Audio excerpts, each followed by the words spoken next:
বিসমিল্লাহির রহমানির রহিম। দর্শক আসসালামু আলাইকুম। আমি আপনাদের দেখাবো মিশুক গাড়ির সাইড নষ্ট হলে কিভাবে মাপবেন। তো এই যে আমরা নিয়ে নিচ্ছি মিটার, এই যে কালাটার সাথে যে কালাটা ধরবেন, এই যে ধরে এই যে মাপ দিবেন।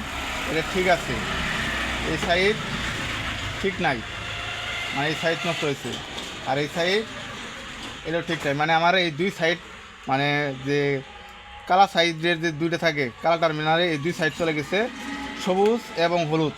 আর প্লাস থেকে দেখতেছি প্লাস সাইড ঠিক আছে কিনা। এই যে প্লাস সাইডে দেখুন ঠিক আছে, এটাও ঠিক আছে এবং এটাও ঠিক আছে।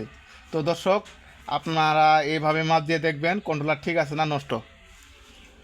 তো তো আপনারা আরও মাপ দিবেন, যে দুদিন দেখতেছেন যে ধীরে ধীরে উপর দিকে উঠতেছে, এটা আমার উপর দিকে উঠতেছে, এটা আমার ঠিক আছে, এটা নষ্ট হয়েছে।